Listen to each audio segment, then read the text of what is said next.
La exposición de Fernando Botero en el Museo de La Haya fue y está siempre un gran éxito. Un éxito porque el trabajo de este maestro es excepcional en la posición de arte moderna. El maestro es un ejemplo de la posición de un artista latinoamericano en Europa. Y creo que es muy importante de aceptar su posición, de entender su posición en este senso. Porque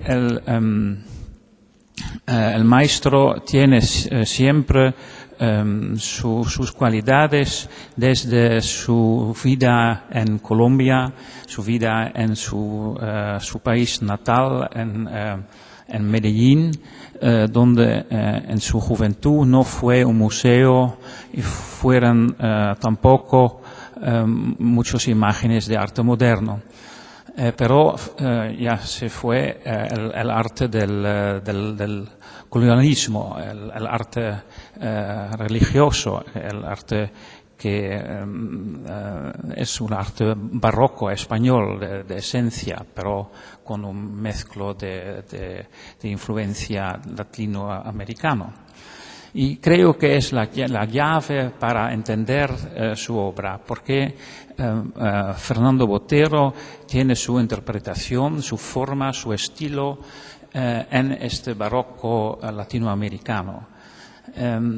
Creo que esta exposición demuestra su inspiración de obras del arte europeano de otros siglos, pero su interpretación es muy moderna, es una interpretación que es un comentario también sobre la situación política, geopolítica también en su país, y siempre en una interpretación muy general. No es preciso, pero es muy general, y creo que eso es una calidad que explique su relación con el público, porque el público en todo el mundo tiene una reacción muy directa a sus obras. Y es muy claro que sus obras tienen un mensaje general e internacional, no tampoco artístico, pero de humanidad y de una gran interpretación total de la situación moderna del hombre.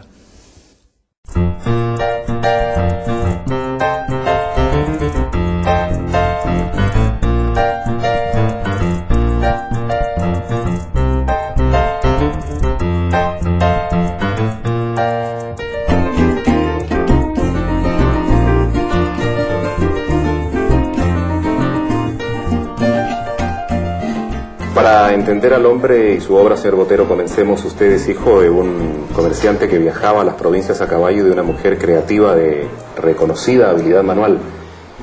Entonces, sería fácil concluir que su vena artística le viene de sangre materna. Es muy posible. ¿Sí? Sí, es muy posible. Pero usted comenzó a pintar a muy temprana edad. Es decir, que si vamos a hablar de vocación precoz, este es un ejemplo Pues completo. Sí, debo decir que a los 15 o 16 años tenía una gran pasión por la pintura. A los 18 años abandoné la escuela y me dediqué completamente a pintar. Y la primera exposición individual la hice en 1951 en Bogotá. Y bueno, tenía 19 años. Y realmente es muy joven para empezar una carrera artística. ¿Sí? Yo sé que no hay un momento determinado, ¿verdad?, en el cual uno se decide por alguna cosa en la vida, que generalmente son procesos un poquito más complejos que la simplicidad con que a veces presentamos las cosas en los medios de comunicación. Sí, sí. Pero ¿cómo se dio el surgimiento de esta vocación temprana en usted? Bueno, absurdamente fue a través de los toros. En realidad yo era muy aficionado a la corrida y iba con mis tíos a ver todos los domingos a la plaza todos los grandes matadores que se presentaban ahí. Y me la pasaba en la escuela dibujando toros y toreros. Y un día hice una naturaleza muerta. Ese día en realidad hice arte por el arte. Y ese día me volví un artista, ¿verdad? Porque cuando uno trata de hacer una cosa que no tiene como objetivo ilustrar una afición, sino el deseo de crear belleza, pues ese día se vuelve un artista. Un pésimo artista seguramente, pero ese día uno se vuelve un artista. Yo aquí voy a hacer una pregunta aclaratoria, porque dice usted con razón que tiene desde muy temprana edad también una gran afición por los toros. Y yo voy a volver sobre el tema central de su pintura, pero su pintura es generalmente dulce, habla de lo cotidiano, y eso es lo más ajeno a lo que pasa en una plaza de toros. Bueno, sí, efectivamente, sí. No, la verdad es que, bueno, dulce, yo no diría que es el término perfecto para definir mi trabajo, pero digamos que yo creo que el arte debe producir placer, no debe fastidiar ni crear, desagradar, porque todo el arte del pasado fue creado con la idea de la belleza, con la idea del placer. Y eso es una cosa que no se practica mucho en el arte contemporáneo. Hay muchos artistas que hacen su obra más bien con el deseo de producir choque en el espectador o desagrado. Y yo, como me he formado viendo la gran pintura, pues yo soy de los que creo todavía en la belleza y en el placer del arte. La búsqueda de un estilo propio es una aventura en la que muchos han perdido incluso la vida sin poder hallarlo. Y en este capítulo a mí me gustaría ir por partes en cuanto a lo del estilo. Parte número 1, ¿por qué la mayoría de nuestros artistas latinoamericanos, y me refiero no solo a los pintores sino también a los escritores, como también es su caso, estoy hablando de 1952, ¿verdad? Emprenden el viaje, la partida, para encontrarse a ellos mismos, como si para entender y entenderse habría que salirse del cuadro? Pero mire, encontrarse a uno mismo es algo que muy pocos logran. Es decir, la mayor parte de los artistas, los escritores van dando palos de ciego, tratando de hallar alguna cosa, y entonces hay esa cosa de cambiar de estilo cada disposición o cada libro, etcétera. En el fondo, y predican de que el arte se debe de cambiar de actitud y de manera de hacerlo, pero no, en el fondo es que no han encontrado nada. Esa es la realidad. Es decir, por ejemplo, poniendo un caso como el Giacometti. Giacometti hizo arte negro, hizo cubismo, hizo surrealismo, hizo, bueno, muchas cosas. Y un día logró hacer el primer Giacometti. Se encontró quién era él. Y los últimos 25 años de su vida, pues hizo Giacomettis. Y la mayor parte de los pintores que dan esas vueltas para acá, para allá, hay un momento en que se encuentran ellos mismos. Yo tuve la fortuna de saber qué era lo que yo quería, qué era lo que me producía emoción y placer muy rápidamente, muy pronto. Tuve esa gran fortuna de encontrarme. Como digamos, como en el año 56, 57, hice el primer botero, digamos. Pero en el fondo había ese deseo de hacerlo porque había tomado una dirección de un artista que se interesa el volumen por mi formación que había tenido en Florencia, que como todo el mundo sabe la pintura florentina es volumétrica. Entonces ese deseo de encontrar una manera personal de expresar ese volumen, lo encontré, se concretizó estando en México en el año 56, 57. De pronto vi la cosa, me expresé personalmente. En una naturaleza muerta con una naturaleza muerta con una mandolina. Total que bueno, eso fue el principio, pero en ese momento vi que había hecho un cuadro que era un botero, digamos, que era una cosa que era mía, que no era era una imitación, un derivado de nada, sino que era una verdadera creación. Y bueno, debo decir que eso no le sucede a todos los artistas. Desgraciadamente es lo más difícil, es dar ese paso hacia encontrar algo que es personal, porque la historia del arte es la historia de la gente que ha tenido personalidad. No es la gente que lo ha hecho bien, mucha gente lo hace bien, pero es la gente que tiene una cosa personal, que dice algo personal, que agrega algo a lo que se conoce. Es decir, el tema siempre es el mismo, pero es la manera de decirlo que es distinto siempre. Yo siempre he contado, siempre lo he dicho, que el caballo, el hombre, el árbol fueron siempre de la época prehistórica los mismos, y sin embargo ha habido miles de formas de expresarlo y cada vez distinto. El caballo de las cuevas de Altamira, el caballo de Velázquez, de Caravaggio, de Giotto, de Picasso, todos son el mismo caballo, pero era la forma de hacerlo, decirlo distinto. Y bueno, pues esa es la cosa, lo que separa los artistas de los otros, de los creadores de los otros, porque es encontrar esa manera personal de expresarse que es lo que es central en la vida de un artista. Es decir, el estilo es lo definitivo. Es lo definitivo, es lo definitivo.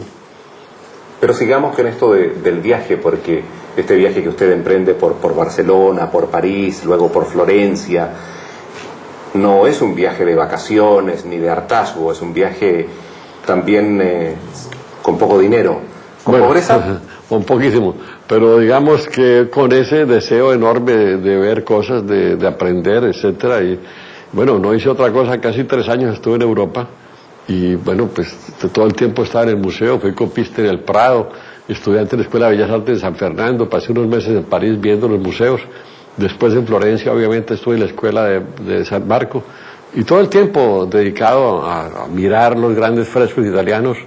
Pues los conozco todos porque de esa época pues me desplacé por toda Italia viendo todas las maravillas que había en la pintura de fresco y los grandes museos. Y bueno, y toda la vida sigo yendo, soy un gran amante de los grandes museos y de la gran pintura, sigue siendo mi gran pasión. Señor Botero, a propósito de esto de los volúmenes, yo sé que usted ha dicho que desde siempre ha tenido una intuición por ello, que después está la influencia, ¿verdad?, del aspecto volumétrico florentino en la forma. Pero la gente siempre intenta buscar una explicación definitiva del porqué de las cosas. Y mi pregunta es la siguiente: ¿usted no cree que es buscar el imposible, que siempre el arte, el gran arte, debe tener algo de ambiguo, algo de misterioso? Es decir, yo creo que si supiéramos...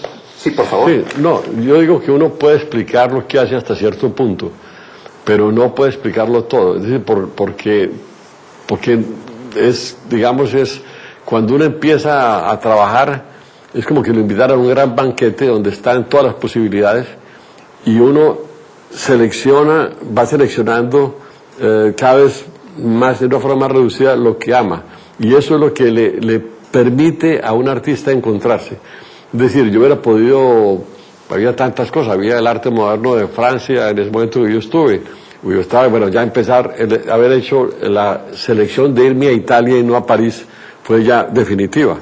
Y después, apasionarme por la pintura florentina también fue importantísimo. Hubiera podido interesarme a cualquier otra cosa, a la escuela de, no sé, de Siena o a la pintura moderna italiana, no sé, cualquier cosa.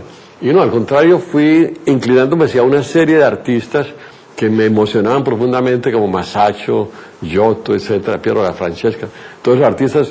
Entonces uno sabe, a través de eso que uno ama más, sabe qué es lo que uno quisiera decir.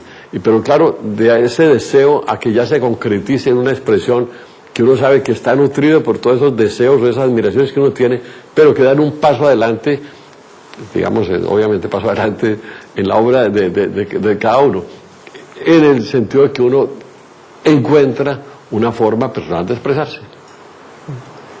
¿Y hay un destino en esto? ¿Usted cree en eso? ¿Un destino? Bueno, yo diría que hay una gran fortuna de lograrlo, pero sí, uno, digamos, es como ganarse la lotería, porque como le digo, hay muy pocos que tienen esa fortuna.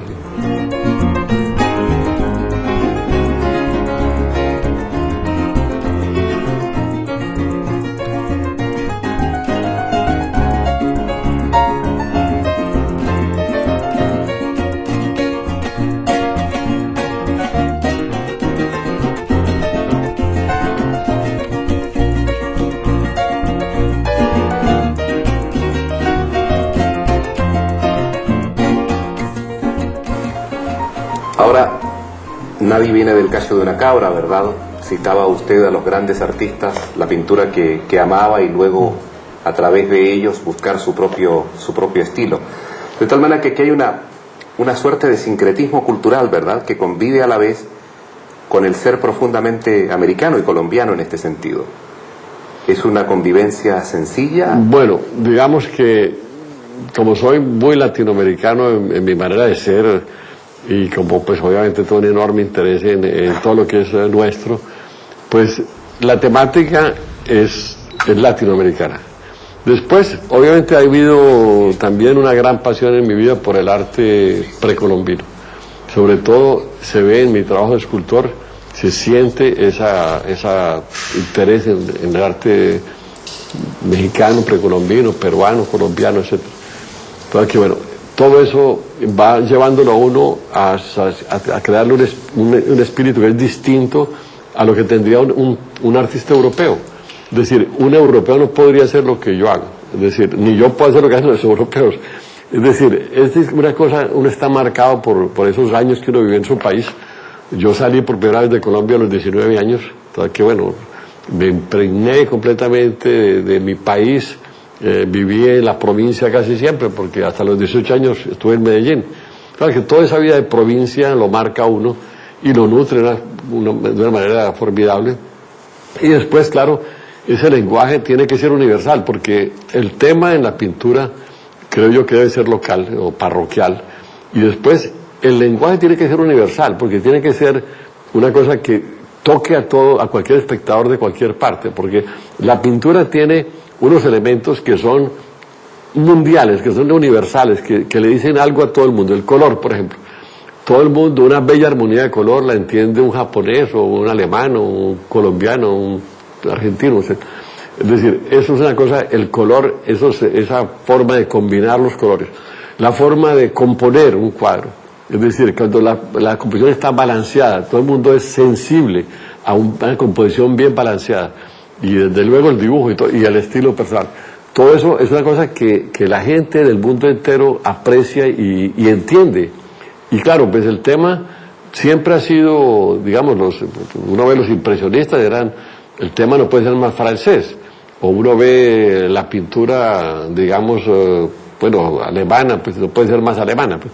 Entonces, cada país tiene una temática que es propia, pero una manera de decirlo que es internacional, sí, uno se conmueve con un cuadro de Monet, pero un cuadro de Monet también es admirado en Japón y es admirado en Argentina, porque hay ese lenguaje claro y maravilloso, pero el tema es totalmente francés.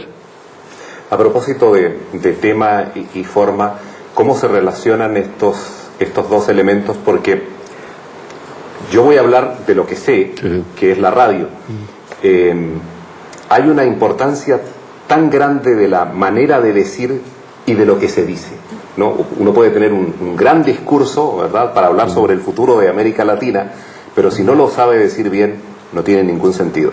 ¿Cómo se da eso en la pintura? Bueno, digamos, el tema es importante, pero por ser el pretexto para pintar. Es decir, porque en el fondo es el punto, digamos, el trampolín, digamos, que lo lanza uno hacia el problema de la pintura. Es decir, pero es importante, es muy importante. Hoy en día, pues, en el arte del siglo XX ha habido mucho menosprecio por el tema en la pintura. Pues entonces, cada que hay un tema importante, entonces, pues, ya no estoy literario. Pues entonces, si uno dijera así, entonces literario es toda la obra de Giotto y toda la obra de Miguel Ángel, toda la obra de tanto, entonces habría que, botar a la basura todas esas obras porque son literarias. No, el tema es muy importante, pero claro que más importante que el tema es la forma como se dice, es decir, el lenguaje. Y el tema, al final, es un pretexto, pero es que todo se une, es decir, hay la poesía del tema y está después el lenguaje y el color y todos los elementos de la pintura que se unen para crear esa obra que es la que vale la pena. Ahora, usted siempre, o casi siempre, ha elegido más bien la sutileza, ¿verdad?, para decir las cosas. Hay en muchos cuadros también la ironía, el comentario velado.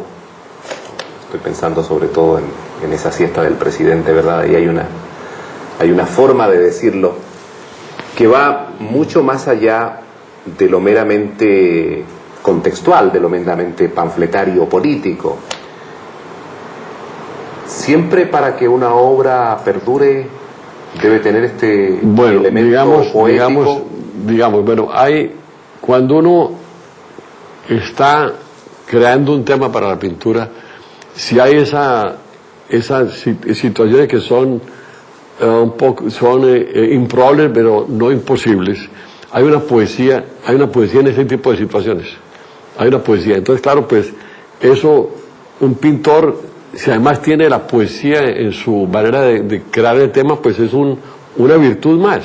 Es decir, no es una cosa desechable. Si tiene un toque de ironía, también puede ser una virtud. Bueno, por ejemplo, en Goya uno ve una gran ironía, uno ve, bueno, en Bruegel, un gran humor y una gran ironía.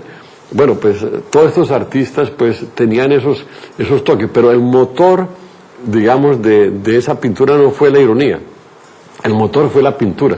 Y resulta que esos toques fueron casi que a último momento que se lograron, o se lograron al principio, con el momento que se crea el tema, pero después se metió el artista en la cosa de la pintura. Hay un momento en que es... Que lo fundamental es... Que lo fundamental es, pero sí, un pintor que tiene la capacidad de crear la poesía dentro de esa primera idea, y eso es una gran virtud. Es decir, uno ve todos esos cuadros, por ejemplo, de la época rosa de Picasso, pues son cuadros que tiene el pequeño dibujo que hizo para empezar, ya tenía una poesía. Es decir, eso tiene, y en la pintura impresionista hay muchos cuadros que son poéticos por la forma romántica en que presentaba la realidad, unos cuadros que uno quisiera vivir en ellos, porque tienen una realidad tan agradable, que lo invita a uno, porque son concebidos como poesía. Es decir, es una virtud, no es desechable. Claro, en la pintura, digamos, última, pues ha habido un gran desprecio por todo lo que sea poesía, ternura, pero es que no se pueden desechar las cosas así nomás, porque por ejemplo el cuadro más tierno que existe es Las Meninas de Velázquez. Entonces si la ternura es un vicio, entonces Las Meninas de Velázquez es un pésimo cuadro, y Las Meninas de Velázquez es un cuadro de una gran ternura y de una gran belleza, y tal vez uno de los 3 cuadros más importantes de la historia del arte.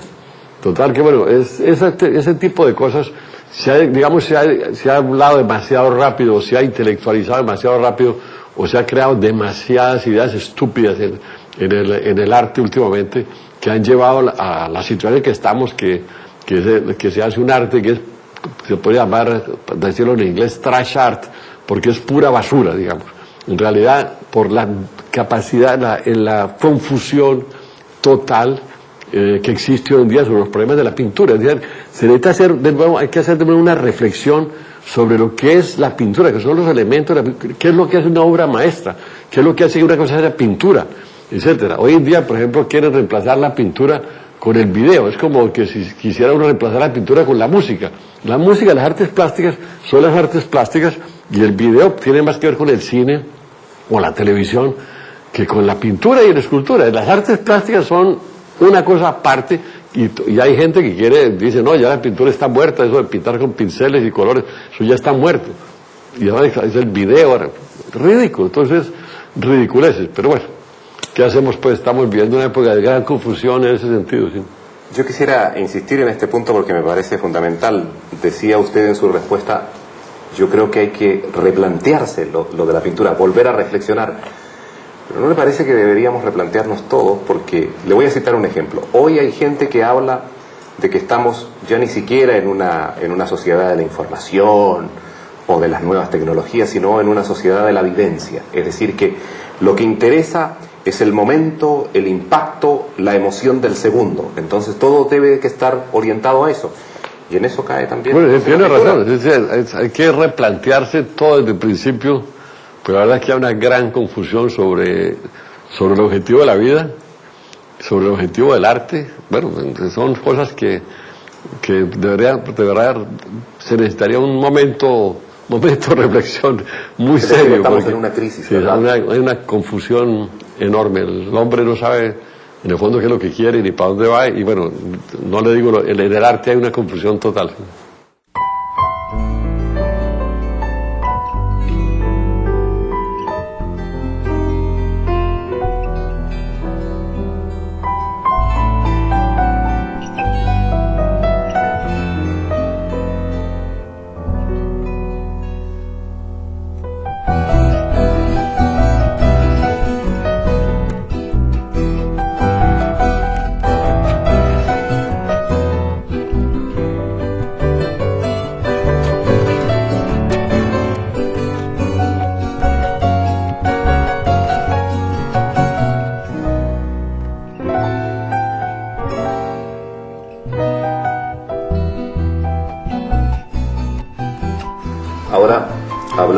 usted de lo poético en la pintura, pero también en parte de su pintura están estas imágenes instantáneas que hablan de una realidad muy cruel, de un tiempo de la infamia, y concretamente en su país, en Colombia. Estoy pensando en la muerte de Pablo Escobar, estoy pensando en el fusilamiento, en los guerrilleros, en la matanza, en el atentado. Bueno, es como si Botero tuviese también en un momento la necesidad urgente de dar cuenta de esa realidad dramática. Bueno, pues sí, la verdad es que, bueno, yo he hecho una pintura que ha mostrado, digamos, el aspecto amable de Colombia, pero Colombia, desgraciadamente, tiene dos caras. También tiene esa cara de violencia, esa cara de drama, etcétera, que ya lleva muchos años. Y a un cierto momento, pues, yo me sentí que debía hacer algo en ese sentido, decir algo. Obviamente no es que un cuadro vaya a cambiar ninguna situación social o política, pero sí queda un testimonio sobre un momento de locura, de un momento absurdo de nuestra historia que seguramente va a pasar, pero que un artista que tiene la capacidad y que lo pueda hacer, pues debe hacerlo. Y yo me sentí que yo era una de las personas que podía hacerlo, y por eso lo hice. He hecho una serie como de 45 obras, y todo sobre ese tema. ¿Sí? Señor Botero, usted lo ha dicho varias veces en esta conversación con Radio Nederland, que siendo una pintura universal, usted sigue siendo profundamente colombiano. Me imagino que debe ser muy difícil para un colombiano no poder vivir en su país. Muy trágico, muy difícil, y es una sensación de angustia profunda. Bueno, en mi caso, pues yo amo mi país, tengo mi casa en Colombia, y desgraciadamente por lo delicada la situación de seguridad, pues no puedo estar tanto como quisiera en mi país y en mi casa. Total que sí, yo me siento, bueno, yo no me siento exilado en el sentido que yo antes de que se creara esta situación ya vivía fuera de Colombia por razones de mi trabajo. Pero sí me gustaría, sobre todo ahora pues a mi edad, poder disfrutar más de mi país, porque tengo ese recuerdo extraordinario de la gente, de los paisajes maravillosos de Colombia, de la maravilla de este país, porque es un país maravilloso. Y claro, no poderlo disfrutar, porque nos robaron el paisaje, porque ahí se puede vivir en las ciudades, pero no se puede vivir en el paisaje, que es lo más maravilloso de Colombia. Es decir, uno se puede... uno puede pasear tranquilamente y vivir tranquilamente en medio de la maravilla de la naturaleza. Ahí no, porque hay una inquietud y hay un real peligro.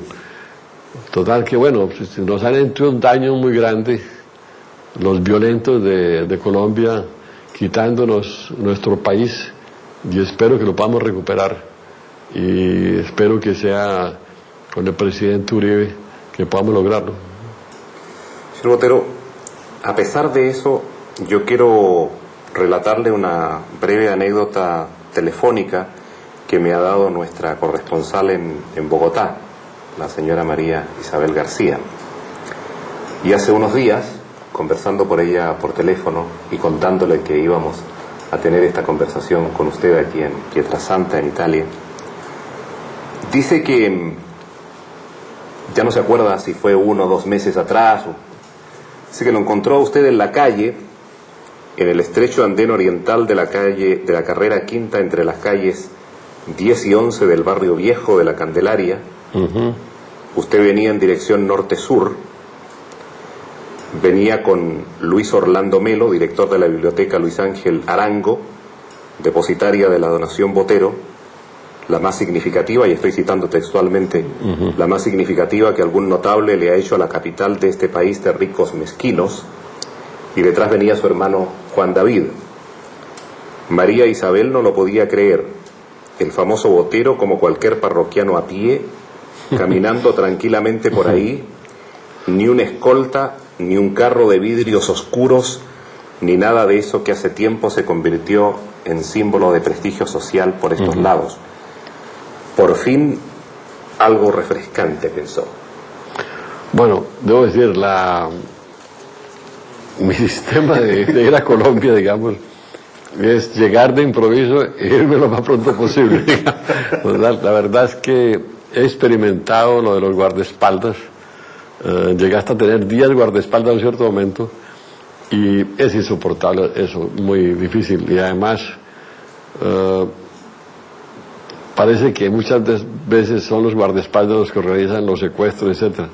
Tal que yo prefiero llegar así intempestivamente y desaparecer lo más pronto posible. Pero sí, yo estuve allá efectivamente fui a almorzar con mi hermano y con Jaime Orlando Melo, Jorge Orlando Melo.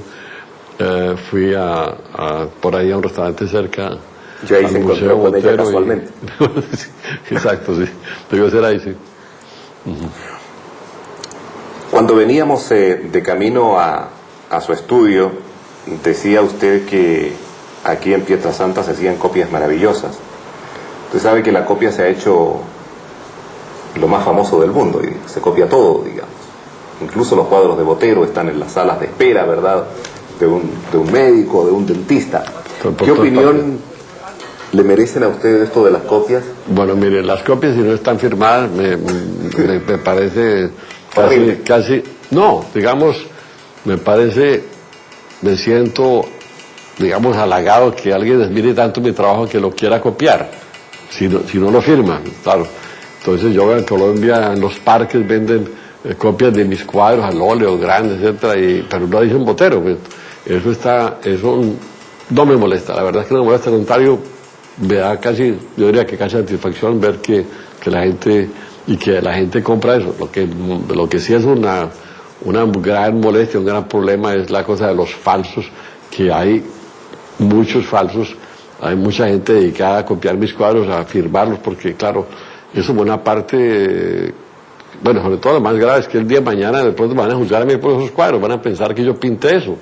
Y entonces eso es la parte más grave. Yo hasta donde puedo digo falso, pero bueno, cuando yo no esté ahí a lo mejor no va a seguir la industria, va a ser muy complicado, pero bueno. Entonces, yo soy el pintor más copiado del mundo, es impresionante. Ha habido, bueno, tengo fotos de talleres de hace 4 años en Tailandia, bueno, en todos lados, impresionante. En la India, en los sitios más absurdos. Total, que bueno. Pero bueno, esas no son firmadas. Pero después hay otros lugares clandestinos que sí... llevan firma. Que me firma. Y entonces, claro, cada momento recibo fotos de cuadros falsos. Sí. A propósito de la actualidad, ¿y qué le parecen estas mega manifestaciones de la pintura, por ejemplo, ¿no? Estas exposiciones con cuadras y cuadras de gente esperando para poder entrar. Pero yo se lo pregunto por una razón muy específica. Y es si es posible separar nítidamente lo que es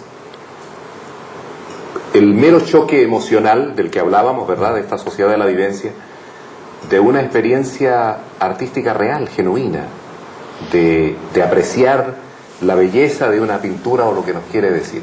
Bueno, mire, la verdad es que dicen que no, que la gente no se interesa suficiente en el arte.